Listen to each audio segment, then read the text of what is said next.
Good morning learners.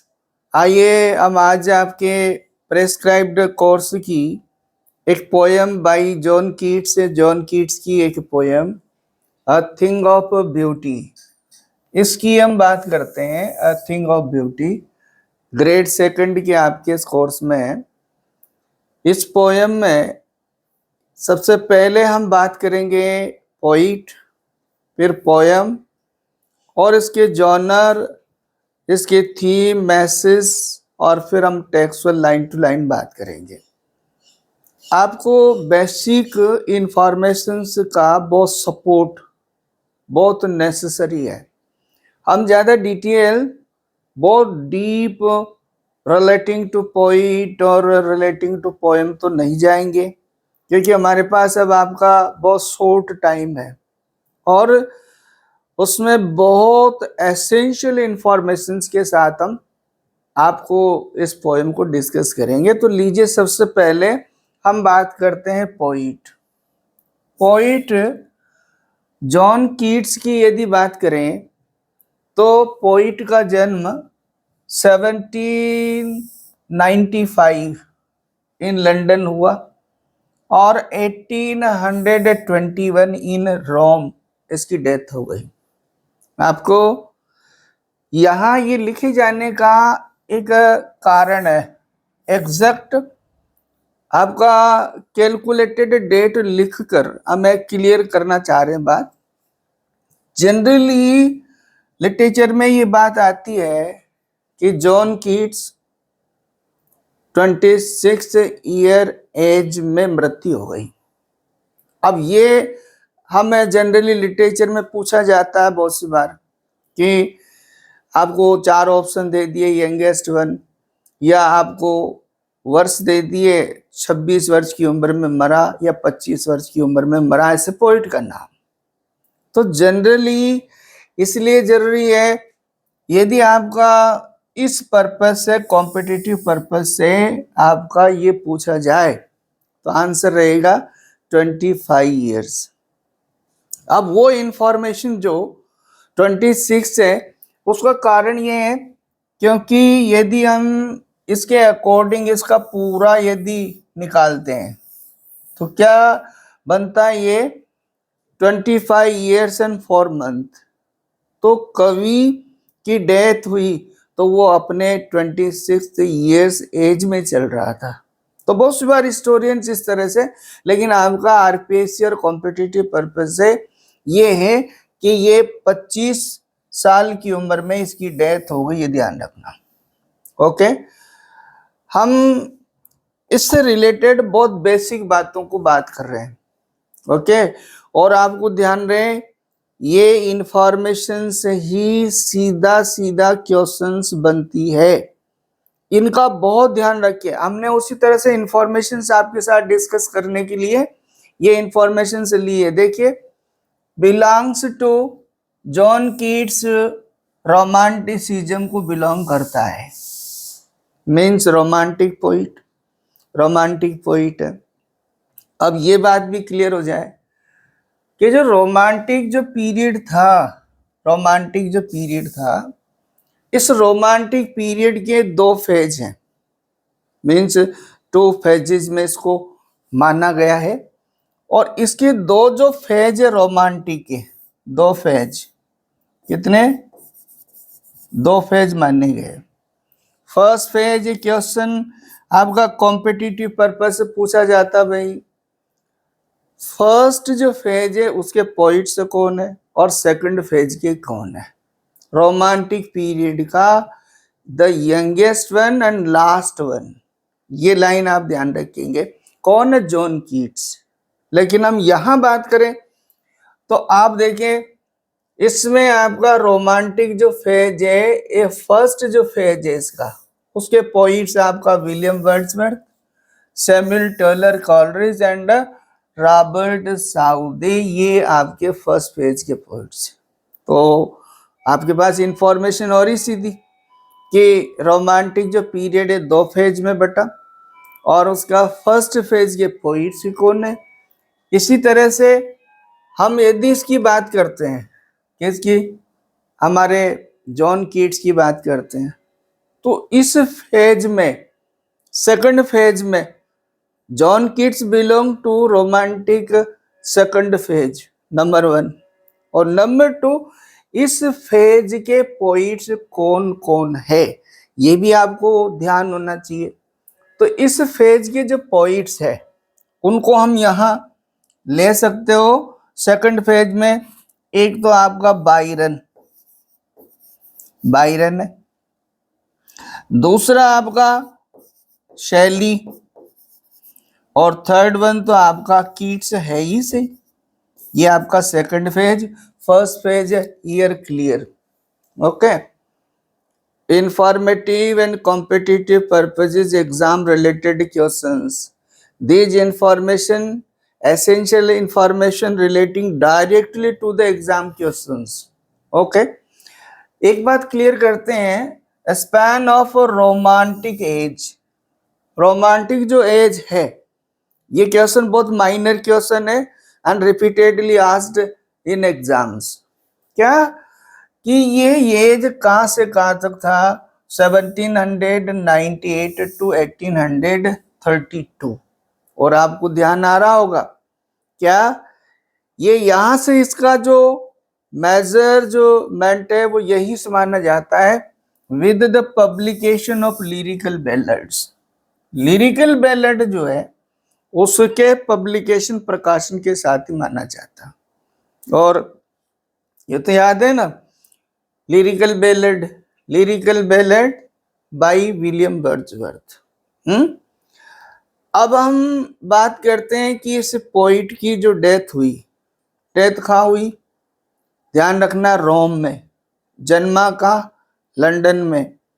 Okay, लेकिन इसके साथ एक बात थी कि इतनी यंगेस्ट एज में मरने का पोइट का क्या कारण था, और इतना फेमस हुआ जो कवि 25 साल की उम्र में मर गया। अब देखो, उससे पता लगता है तो इसका कारण ये था कि ये टीबी की वजह से इसकी डेथ हुई।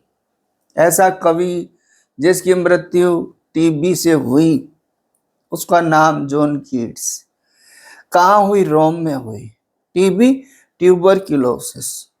ओके, इसकी जो बिलविड है, इसका नाम यहाँ इसलिए मैं जरूरी समझता हूँ क्योंकि डायरेक्ट और इनडायरेक्ट इसकी पोइट्री में impact of his love and specially the rejection of love by Fanny Brawne के द्वारा इसका लव जो रिजेक्ट हुआ, इसलिए informative Fanny Brawne name of his beloved, इसकी बिलविड का नाम है।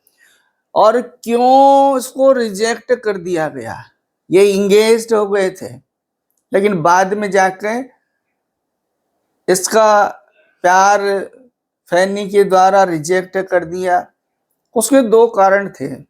एक कारण तो क्लियर है, हिज इलनेस, और दूसरा जो कारण था वो था इकोनॉमिकल सर्कमस्टांसेस, जिसका मैं समझता हूं कवि के थ्रू आउट ओड्स में, सोनेट्स में और अन्य पोएम्स में बहुत फ्रिक्वेंटली उसका इंप्रेशन मिलता है। और आप तो जानते हैं, एक बहुत बढ़िया पोइट्री के बारे में कहा गया, दैट पोइट्स और the literature writers pen dipped into his own blood. याद है ना आपको, क्या है काव्य? काव्य कवि की कलम अपने लव में डूबी होती है। इट मीन्स क्या है, इसका मतलब यह है उसका पर्सनल, चाहे उसका इमोशनल हो, चाहे उसका एक ऑब्जर्वेशन ऑफ द वर्ल्ड हो, ये सारी चीजें उसमें दिखती है, उसमें झलकती है। और ऐसा कवि के साथ भी रहा है। अब ये एक बहुत बड़ी इंफॉर्मेशन है भाई, इसको तो बहुत ज्यादा आपको ध्यान रखना है कि ऐसा कवि, क्योंकि उसकी जब डेथ हुई तो उसकी जो कब्र है, ग्रेव बियर्स द इंस्क्रिप्शन उसकी कब्र पर ऐसा लिखा हुआ है, उसके बारे में ऐसा लिखा हुआ है। इस सेंटेंस को ध्यान रखेंगे, here lies one whose name was writ in water।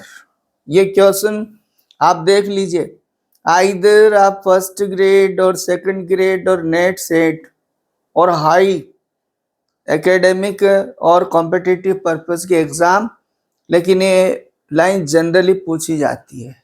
ऐसा कवि जिसके ग्रेव पर ये इंस्क्राइब्ड है, क्या इंस्क्राइब्ड है? Here lies one whose name was writ in water। ये बहुत इंपॉर्टेंट है, ध्यान रखने की चीज है, इंफॉर्मेशन।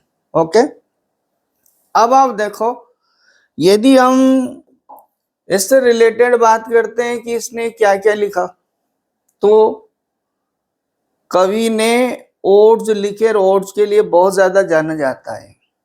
हालांकि आप इस बात को ध्यान रखो, हमारा क्या होता है, फ्रिक्वेंट किसी पोइट की दो चार चीजें हमने ज्यादा पढ़ी और उसके बारे में हमारा एक बन जाता है ऐसा, किसने ऐसा लिखा ऐसा लिखा। जैसे फॉर एग्जाम्पल शेक्सपियर ने सोनेट्स लिखे, अब हम घूम फिर के मिल्टन और शेक्सपियर के सोनेट्स की बात करते हैं, सोनेटर सोनेटर। लेकिन हम अगले वीडियो में आपको एक बहुत बढ़िया इंफॉर्मेशन एक वीडियो देंगे और उसमें 18 पोइट्स एज सोनेटर्स हम डिस्कस करेंगे। तो जॉन कीट्स ने सोनेट्स भी लिखे। जनरल हम बात करते हैं तो इसकी जो जनरल पोएम्स है वो 54 रही।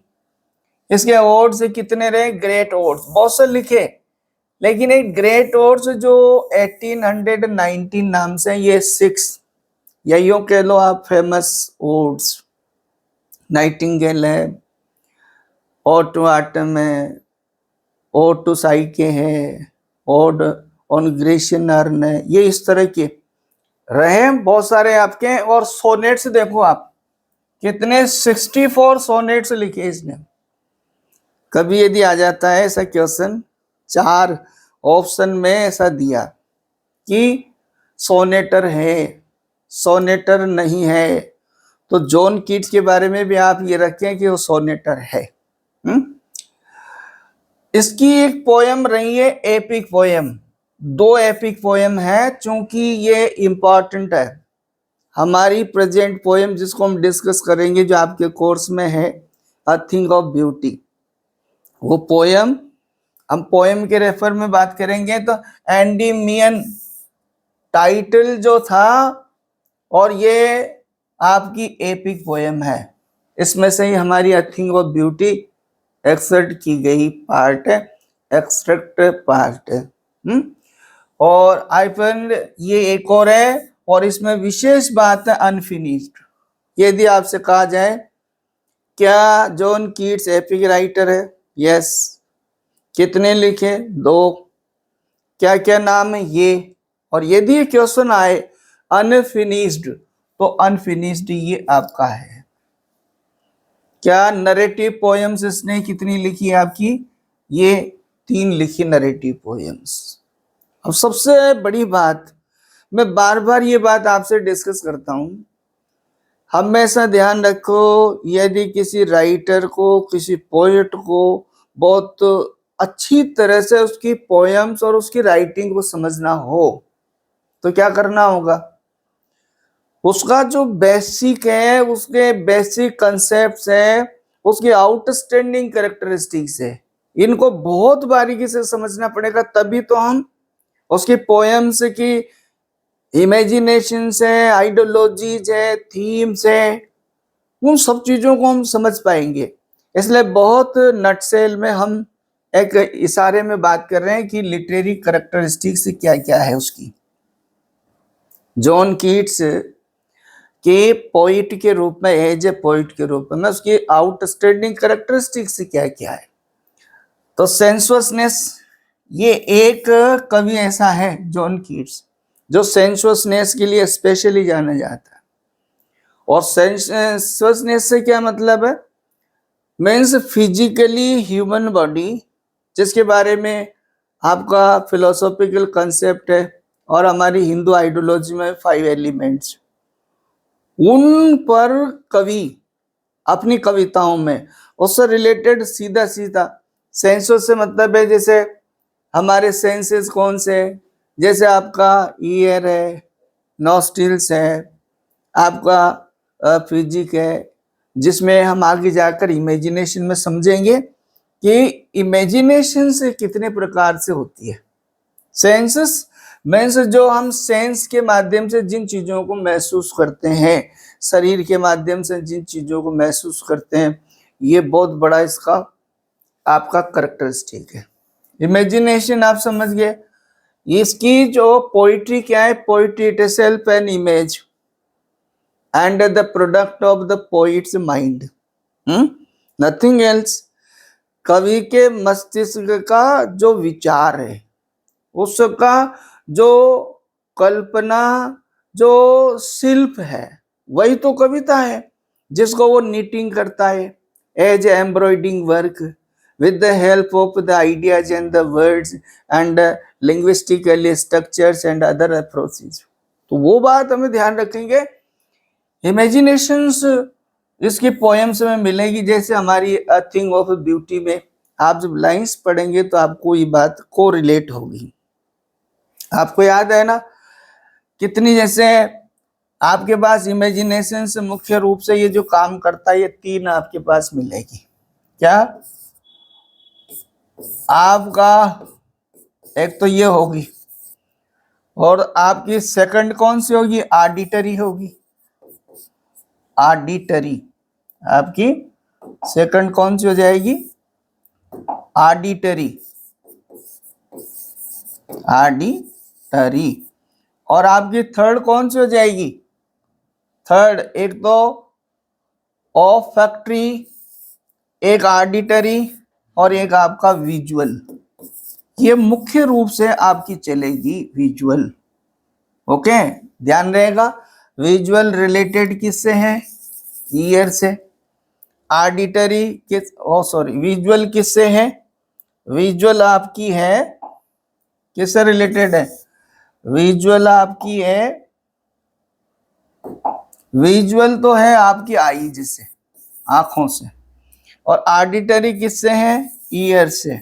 ओके, और आपका ये किससे है, यानी स्मेल या आपके दो नोज। ओके, ये इमेजेस बहुत बहुत जरूरी है, जिनको हमें समझेंगे। आगे देखो, हेलिनिज्म के लिए भी ये जाना जाता है। Hellenism love of Greek culture, Greek culture में इंटरेस्ट रखता था, और ग्रीक की जैसे मिथक्स है, मिथोलॉजीज है, जैसे ये पोएम ही हमारी है एंडीमियन से ली गई है, और एंडीमियन क्या है, ग्रीक मिथोलॉजी है। ओके, म्यूजिकल लैंग्वेज का प्रयोग करता है, मीडियावलिज्म का, सिंबोलिसिज्म का, और एप्रिसिएशन ऑफ ब्यूटी। ये appreciation of beauty, either natural beauty और the nobilities of the human, that is called beauty. हमारी पोयम जिसको आज हम डिस्कस कर रहे हैं, वो भी क्या है, अ थिंग ऑफ ब्यूटी। तो ये हमारे पोइट की आउटस्टैंडिंग कैरेक्टरिस्टिक्स है, जो हमें याद होनी चाहिए, तभी हम पोयम को कोरिलेट कर पाएंगे, उसको इंटरप्रेट कर पाएंगे, उसको डीप तक जो है ले पाएंगे। अब देखो आप, यदि हम पोयम की बात करते हैं, आज जो हम पोयम डिस्कस करेंगे, poem entitled a thing of beauty, ये क्या है आपकी, इसकी एंडीमियन जो एपिक है, जिसमें 3 बुक है। एंडीमियन,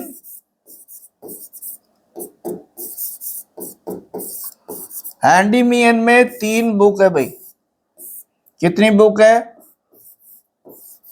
बुक 1, बुक आपका 2, और बुक आपके ये आपकी 3rd। तो इसमें से जो फर्स्ट बुक है आपकी, इसमें से ये पोयम ली गई है, और इसका इंट्रोडक्टरी लाइन से ये बहुत बारीकी से ध्यान रखेंगे, अ थिंग ऑफ ब्यूटी।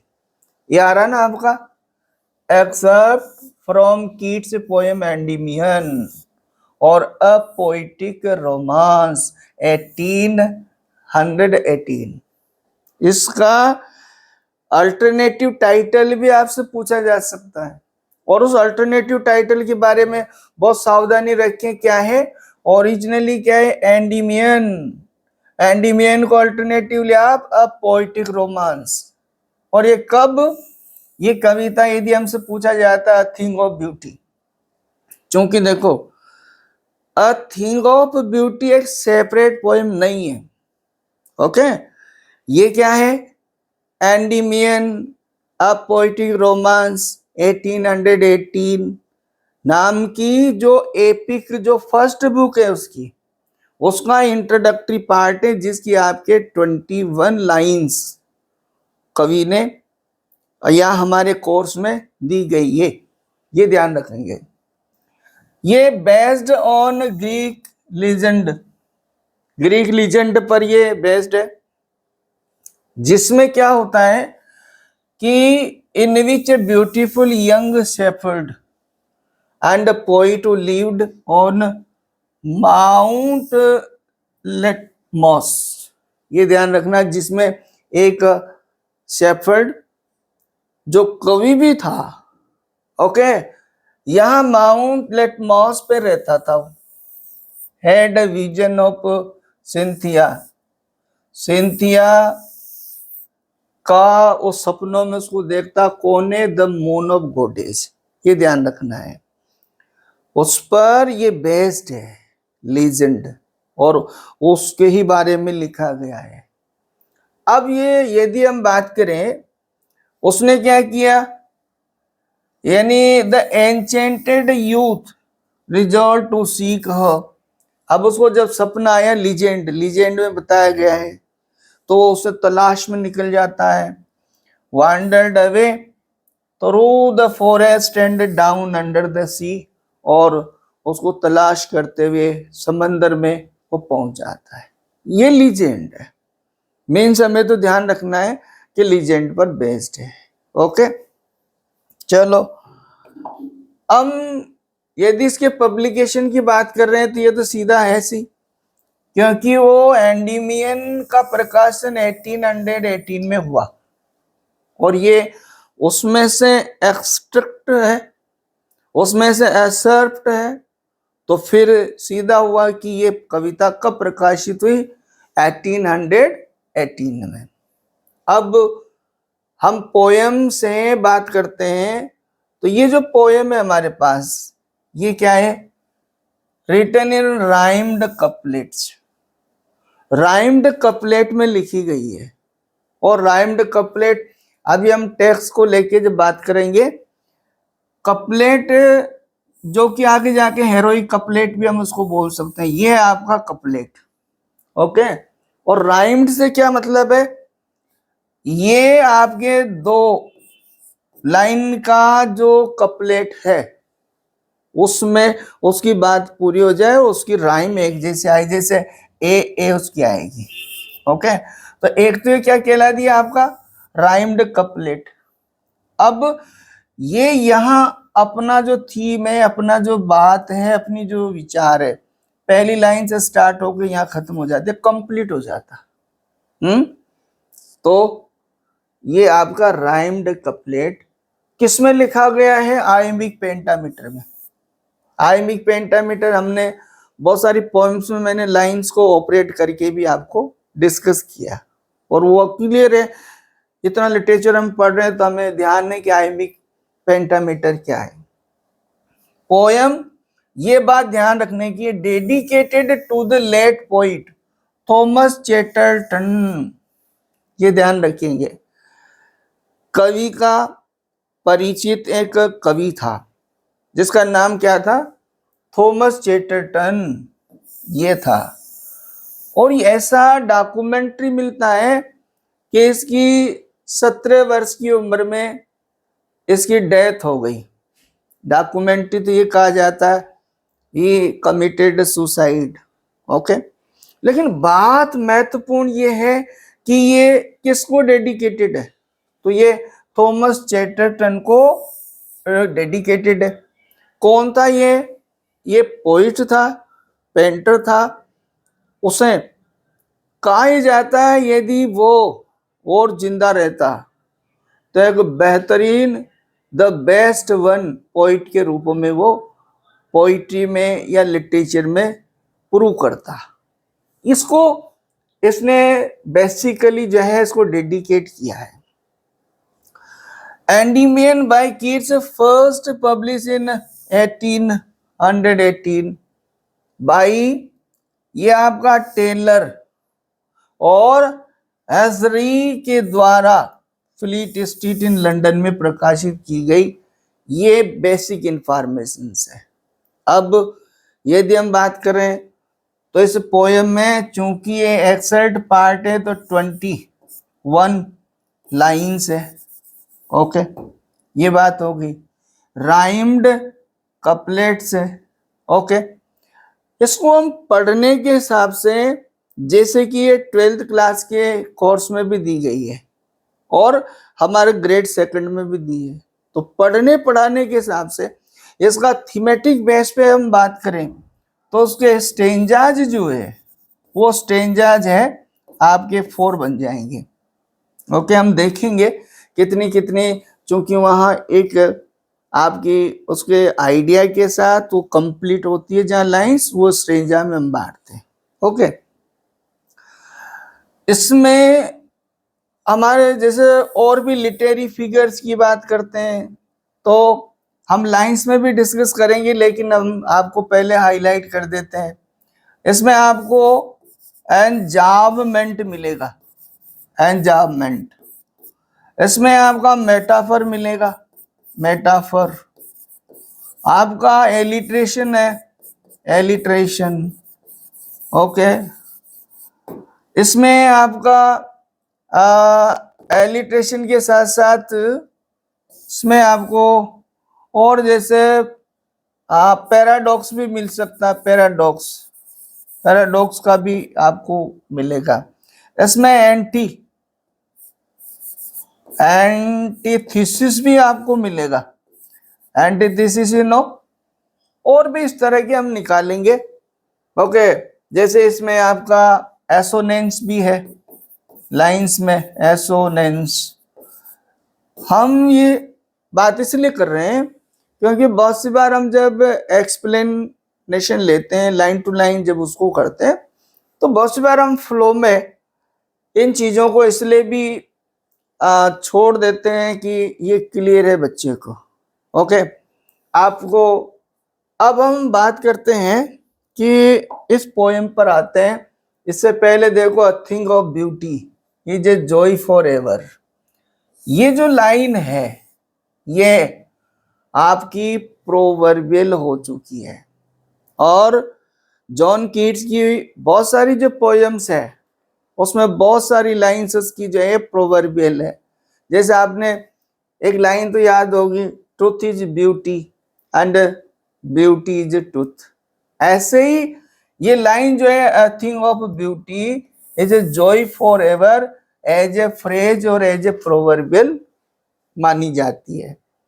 ओके, हम बात ये करें कि यदि इसकी थीम की बात करें तो थीम 1 लाइन में यदि बात करें थीमेटिकली तो beauty scattered in nature that is amorous. Beauty scattered या फिर beauty of nature is amorous.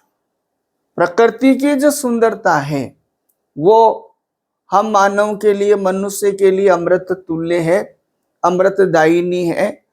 ये हमें सोल कंफर्ट से देती है।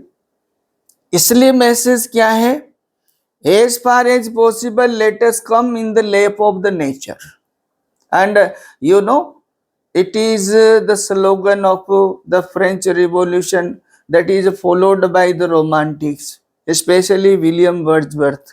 ओके, इस तरह का विचार हम इस कविता में देखेंगे।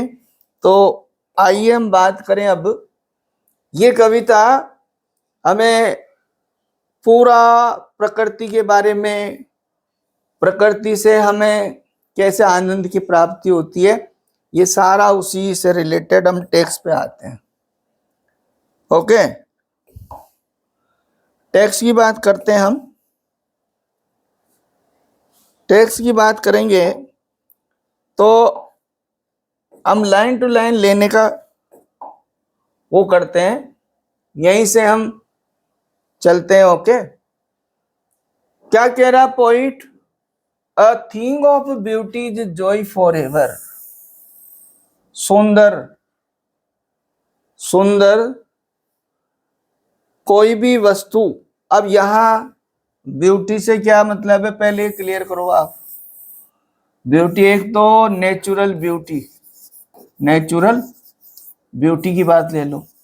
ओके, यहां ब्यूटी से मतलब है नोबेलिटीज, नोबेलिटीज। ये दो चीजों से, दोनों तरफ एंगल रख के हम चलेंगे। अ thing of beauty is for ever. और आपका ये पंक्चुएशन बताता है कि ये पूरी पोयम इस प्रोवर्ब पर बेस्ड है। इसी पर, इसी को थ्योराइज्ड किया गया है, इसी पर ये फोकस्ड है। इस आपका ये मतलब है कि सारा जो कंटेंट है पोयम का वो इसी के इर्द गिर्द घूमता है। ओके, देखो हम कह रहे थे राइम्ड कपलेट्स, तो आप निकाल लोगे ना क्या? जैसे देखो इसको एव, तो यहां इसको क्या दिया आपने? ए। नेव, इसको क्या दिया? ए। फिर क्या दिया? की, बी, स्लीप, बी। ये ऐसे आपकी कपलेट मीन्स राइम्ड कपलेट में चलेगी, मीन्स दो लाइन की राइम एक जैसी होगी, that is called rhymed couplet. It is also regarded heroic couplet. चलो, क्या कह रहा है कवि? Its loveliness, its किसके लिए आया है? ब्यूटी। और beauty as a matter of fact in the view point of the poet, कवि के विचारों के अनुसार काव्य को पढ़ते और समझते हैं समय ये बहुत महत्वपूर्ण हो जाता है कि हम उसके अंडर जो उसका मीनिंग है, जैसे पोइट्री में आप जनरली पढ़ते हैं अंडरलाइंग मीनिंग, तो उसका अंडरलाइंग मीनिंग बहुत जरूरी है। यहां कवि क्या कर रहा है? हमें डायरेक्ट नेचर से कनेक्ट कर रहा है, लेकिन यहां इनडायरेक्ट अंडरलाइंग मीनिंग यदि हम टोटली ये बात समझ जाए, that here description and the keen observer of the nature na here also philosophically poet speaking, कवि बड़े काव्यात्मक दार्शनिक तरीके से बात कर रहा है, वो यहाँ ऑब्जर्वर मात्र नहीं है। और क्या कह रहा है? इट्स लवलीनेस, किसकी? जो सुंदर चीज है ना, चाहे प्रकृति को ले लो, चाहे आप नोबेलिटीज को ले लो इन ह्यूमन बींग्स, तो ये क्या? इट्स लवलीनेस इंक्रीजेस, ये बढ़ती जाती है। ये it never comes to an end, ये कभी खत्म नहीं होती। ओके, और लवलीनेस क्या हो सकती है? जैसे मैन मेड हो सकती है और नेचुरल मेड हो सकती है। मैन मेड में क्या आएगा? जैसे creation of literature, creation of literature तो posterity to posterity, generation to generation, and the nobilities of human heroes, तो वो क्या करती है? पोस्टेरिटी टू पोस्टेरिटी बढ़ती जाती है, वो कभी खत्म नहीं होती। ये मैन इसका कवि बात कर रहा है। आप देखो, इट विल नेवर। अब बच्चों ये बात अभी अभी हमने की थी कि पोयम में देखो ये सेंटेंस यहां लैंग्वेज की दृष्टि से यहां खत्म नहीं हो रहा है, ये सेंटेंस यहां रन हो रहा है, इसका मीनिंग यहां, और ये यहां आकर यहां खत्म हो रहा है। तो फिर ऐसा क्यों करता है कवि? ऐसे करने के इसके पीछे 2-3 कारण है। वो अपना जो पोइटिक जो उसकी रिक्वायरमेंट है, जैसे मीटर है, सिलेबल्स है, इनको पूरा करने के लिए कवि ऐसा करता है। लेकिन आप देखो, यहां कोई पंक्चुएशन नहीं है, यहां पंक्चुएशन नहीं है, यहां पंक्चुएशन नहीं है, ओके, यहां आकर पंक्चुएशन है। तो ये बात यहां आकर कंप्लीट हुई है जो पोइट ने कही। तो इससे आपके समझ में आ गई क्या है ये क्या है? एंजाम, एंजाममेंट है ना, ये एंजाममेंट है, इसका ध्यान रखो। फिर क्या कह रहा है? It will never, it will का प्रयोग कर रहा है, और विल कभी भी, it will never pass into nothingness, ये कभी भी शून्य नहीं होगी, कभी भी शून्य नहीं होगी, कभी भी नहीं होगी से मतलब क्या हुआ? Till the dooms day it goes, till the dooms day the beauty, thing of beauty, सुंदर जो वस्तुएं हैं, सुंदर जो चीजें हैं, वे डोम्स डे तक चलती है, ये कभी भी जीरो नहीं होती, शून्य नहीं होती, ये कवि कह रहा है। यहां यदि हम बात करें, देखो आपका but still will keep, line को देखो, बट, यहां तो आपका विचार आया कभी खत्म नहीं होती, बट लेकिन क्या कह रहा है? एक तो यहां देखो स्टिल और यहां देखो विल, तो यहां क्या हुआ? Initially in a line, two and more than two, initial part of word, sounds, similar sounds, when similar sound of consonant, तो आपका consonants, when similar sound of vowel, assonance, okay, तो यहां पर आपका assonance है, ये assonance है ना, एसोनेंस। आपको याद है राइम जो होती है 2 तरह से चलती है काव्य में, बहुत बारीकी की ध्यान रखने की है। क्या?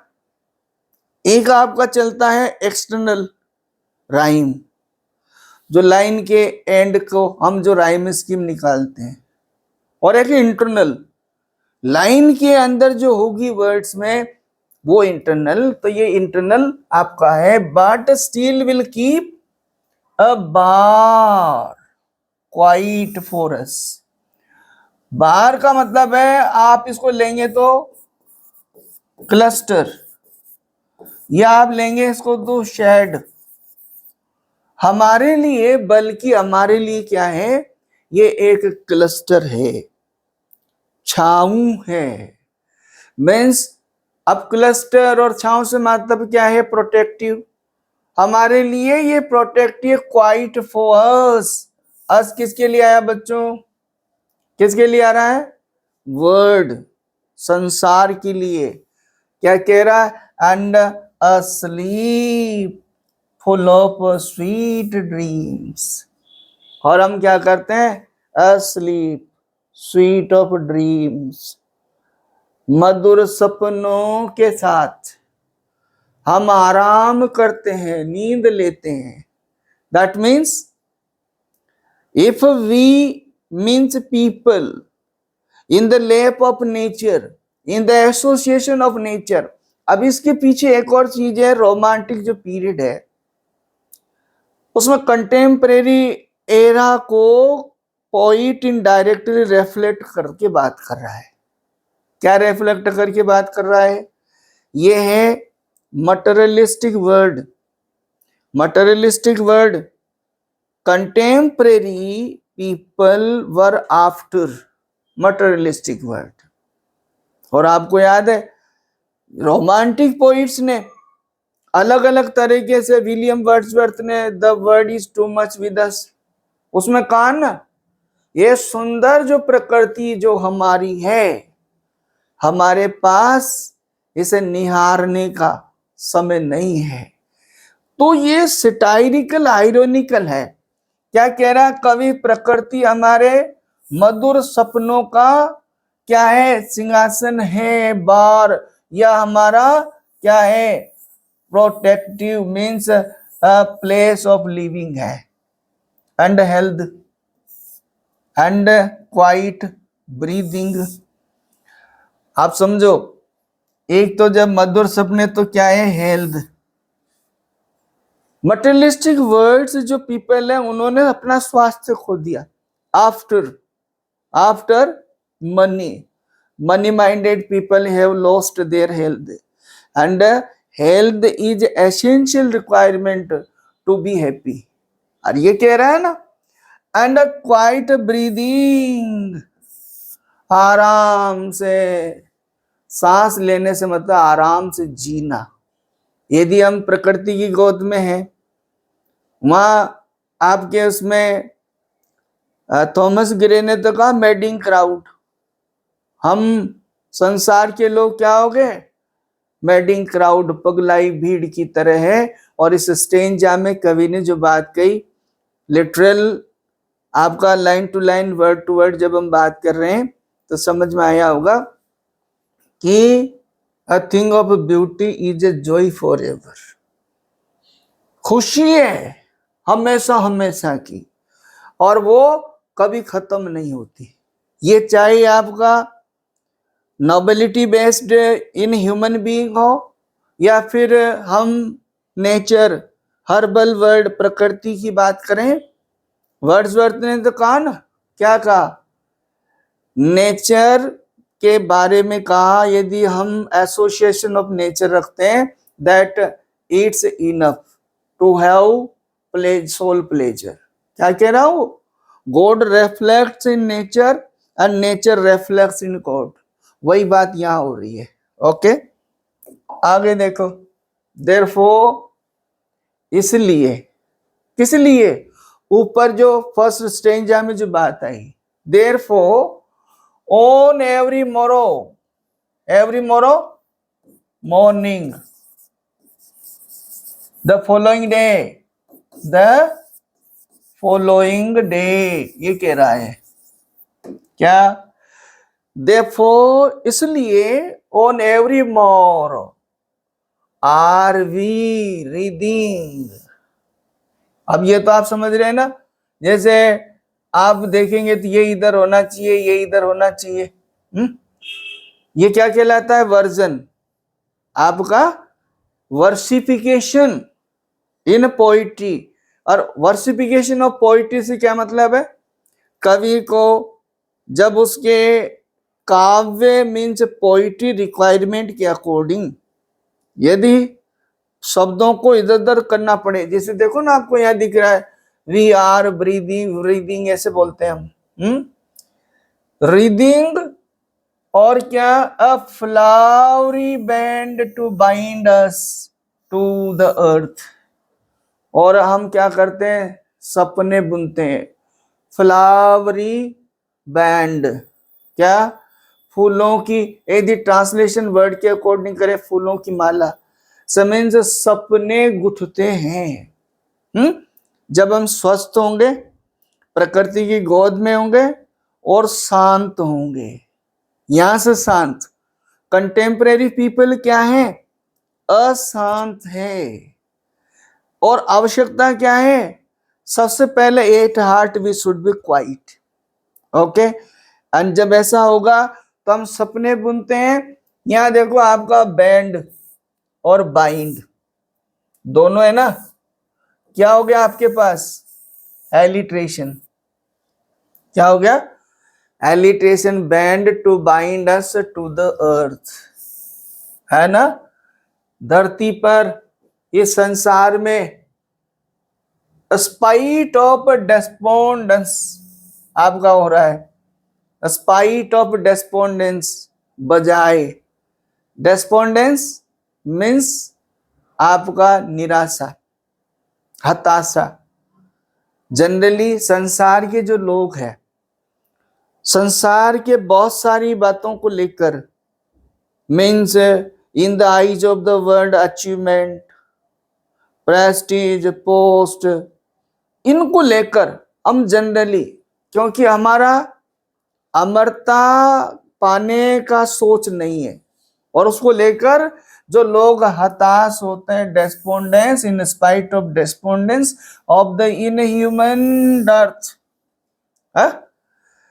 यहां इनह्यूमन डर्थ ये भी आपका इसी तरह का वर्ड है, मीन्स इसका मतलब भी डर्थ का ऐसा यदि मीनिंग लें तो स्केर सिटी, कमी, स्केर सिटी, मानव में जो कमी है, क्योंकि वो जनरली संसार को लेकर निराश होता है, हताश होता है।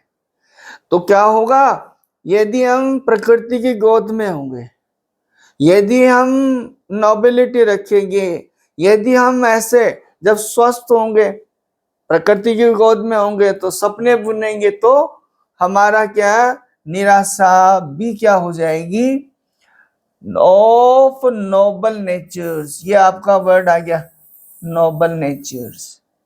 अब यहां क्या आ रहा है, नोबल नेचर्स। क्लियर है, यहां नोबल नेचर्स।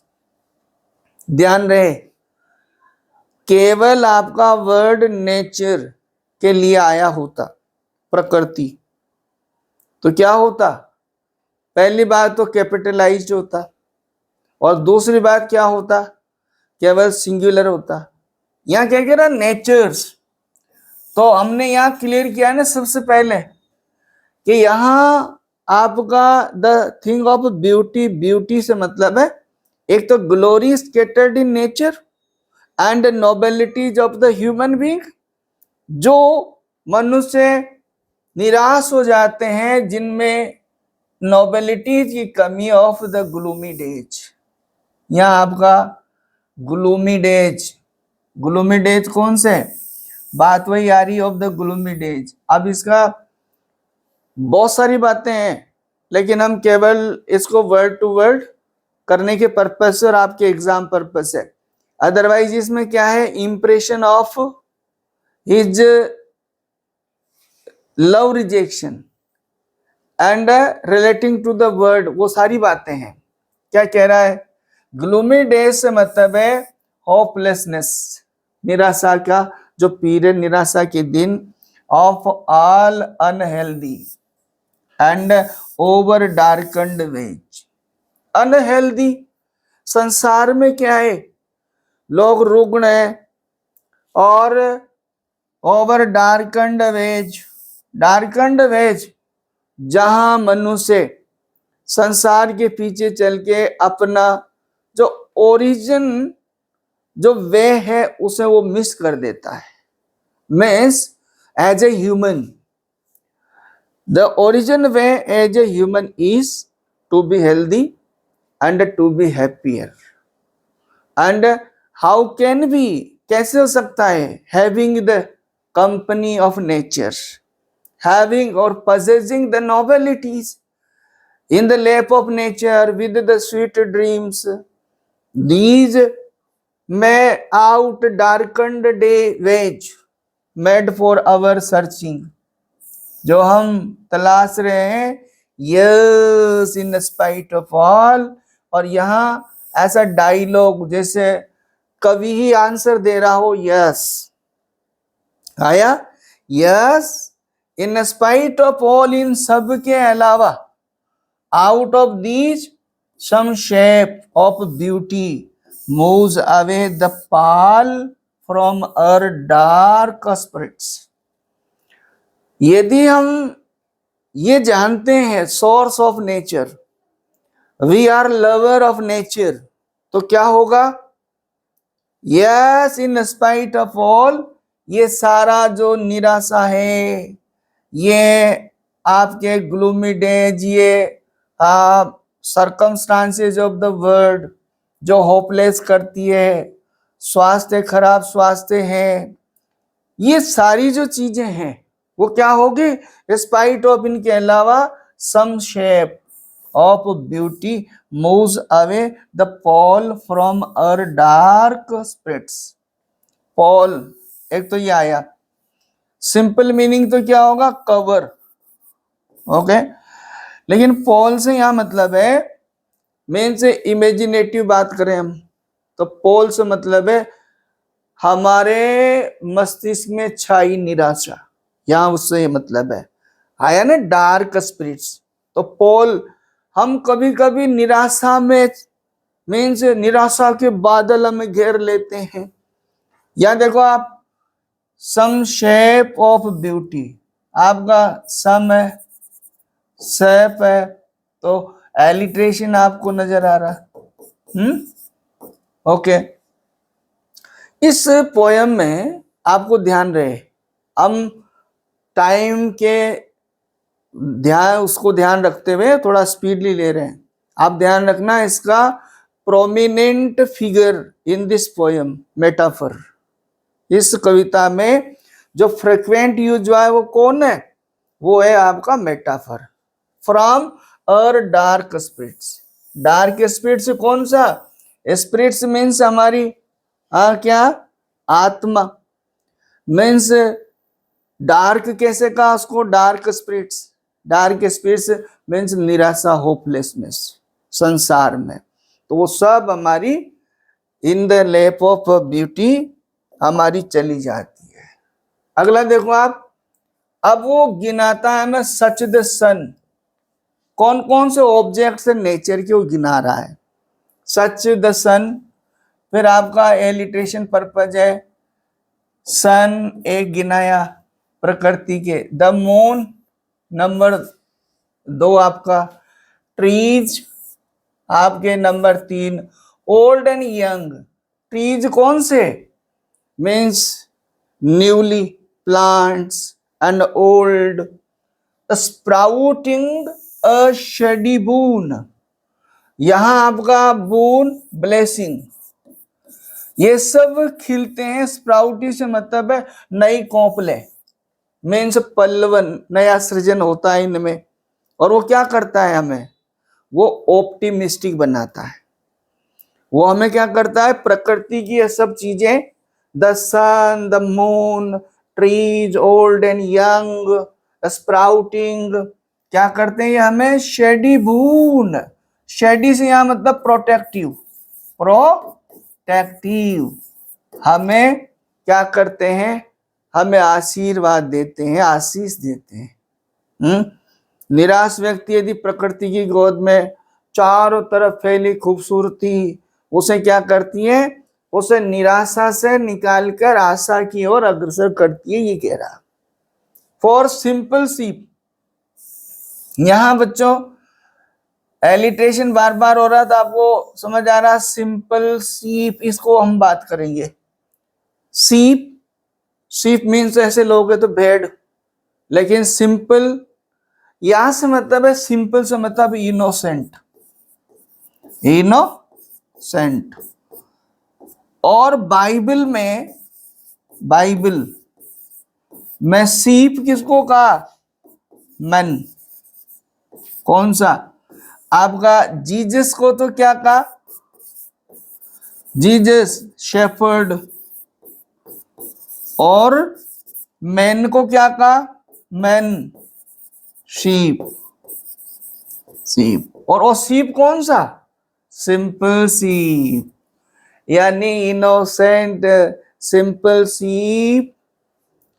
उन लोगों के लिए सिंपल क्यों कहा, जिनमें संसार की हेराफेरी नहीं है, those who are not in the company, those who are not in the black ways of the world, जो ब्लैक आर्ट्स, क्या, जो black art, black art, black art, black art means आप समझ रहे हो, दुनिया के छदम, दुनिया के धोखा धड़ी से बाहर जो है वो कौन है, सिंपल सीप, एंड सच आर डैफोडिल्स। एक कौन, डैफोडिल्स। देखो आपको बताया ये सारी डैफोडिल्स भी इसमें है, प्रकृति की चीजें बताई है। सिंपल सी ये सब क्या है, सुकून देने वाले, खुशी देने वाले। विद द ग्रीन वर्ड, और अगला कौन सा, green word, greenery means the nature, the live in. ये सब जब इसकी कंपनी में, लिव इन से मतलब in the company of nature and clear reels. आपको ये इमेज समझ में आ रही है? इमेज कौन सी है? विजुअल इमेजरी का प्रयोग चल रहा है। ये स्टेंजा किसमें? विजुअल इमेजरी में। विजुअल देखो आपके सामने, विजुअल इमेजरी क्या होती है? Pen portraiting, pen portraiting, and he is known for पिक्टोरियलिज्म।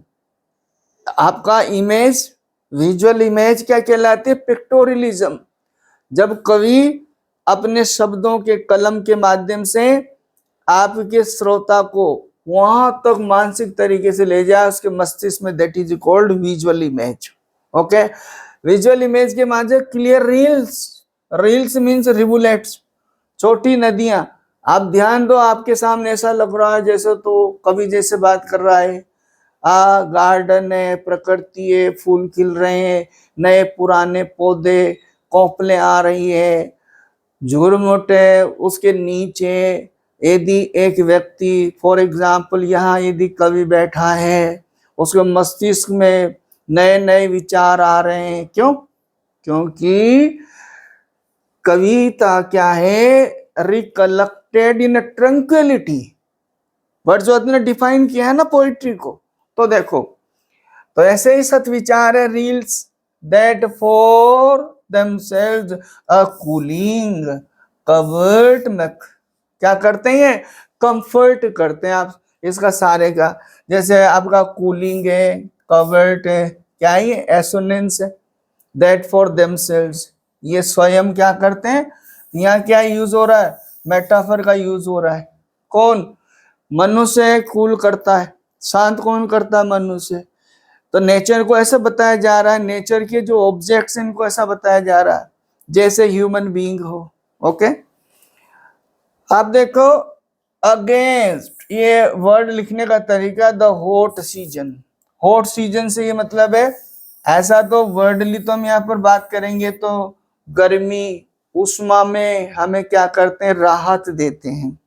लेकिन यहाँ इसको यदि हम और करेंगे उष्मा से, तो क्या करेंगे? हमारा जो निराशा का या हमारा बुरा समय होता है, उनमें विपरीत परिस्थितियों में हमें क्या करते हैं? शांति प्रदान करते हैं। The mid of forest brake, यहां देखो brake, mid of forest brake, brake से मीन्स वही आपका greenery part. Rich with a sparkling of fair musk rose, आपका blooms, musk rose blooms, blooms means smiles. Musk rose, आपके musk रोज खिलते हैं, इनकी खुशबू फैलती है। रिच विद स्प्रिंकलिंग, एक तो जो स्प्रिंकलिंग जो रील्स है, ये सब क्या? इनकी अपनी ब्यूटी, सुंदरता, खूबसूरती बिखेरते हैं। चलो आगे लो आप। ये stanza, and such two is the grandeur, और इस प्रकार से सच आ गया। सच टू मीन्स अब पोइट कंक्लूड करने जा रहा है। ऊपर जो बताया सच क्यों आया? अब वो mentioned is grandeur of the dooms. Dooms क्या?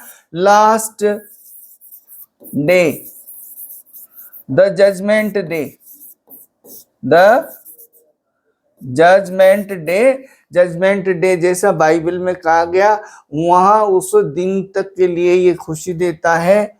We have imagined for the mighty deed, यहां आया भाई माइटी डीड मीन्स वॉरियर्स, जैसे योद्धा, जैसे महान लोग, जैसे ह्यूमन बीइंग में महान लोग जैसे मान लो कौन, great poets, warriors and the social reformers for the sake of humanity, वो सब क्या, आल लवली टेल्स, और वे सारी कहानियां, कौन सी कहानियां, बहादुरी की कहानियां, अच्छाई की कहानियां, जो पोस्टेरिटी टू पोस्टेरिटी बताई जाती है, दैट वी हैव हर्ड और रेड, या तो हमने सुनी है या हमने पढ़ी है, गाथाएं, वो क्या करती है, an endless fountain of immortal drink. ये बहुत प्यारी लास्ट में बात कही है, endless fountain, endless fountain, source, source, ऐसा सोर्स, ऐसा सोर्स जो कभी भी खत्म नहीं होता, endless fountain of immortal drink, immortal means अमरता का प्याला, इमोर्टल जो कभी खत्म नहीं हो, ड्रिंक मेटाफोरिक है यहाँ पर, जैसे बाइबल में इमोर्टल ड्रिंक की बात की तो उसी तरह से यहाँ बात कर रहा है। यहाँ कहने का मतलब है कि यदि हम लवर ऑफ ब्यूटी हैं, यदि हमें नोबेलिटी है, तो गाथाएं पोस्टेरिटी टू पोस्टेरिटी गाई जाएगी, और इस प्रकार से हम इन गाथाओं के माध्यम से, अपनी अच्छाई के माध्यम से अमर हो जाएंगे। Pouring unto us from the heaven's brink, heaven's brink, brink का डिक्शनरी मीनिंग तो एज होता है, लेकिन इसका कंसेप्ट जो है वो बाइबल के अकॉर्डिंग है। किस तरह से दो जो है वर्ड है वहां पर, हेल और आपका हेवन, तो ऐसे लोग एज ऑफ हेवन पहुंचेंगे, मीन्स स्वर्ग को प्राप्त करेंगे, और स्वर्ग को प्राप्त करेंगे means grace of God, and when grace of God one achieves, receives, that is the way of immortality, and immortality in the eyes and in the opinion of the poet is nature. Nature is the head fountain of immortality. Nature reflects in God, God reflects in nature. ये word to word इस तरह से आपकी poem होती है।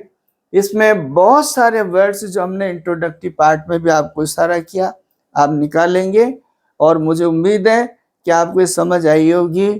Okay, thank you for watching, meet you next video.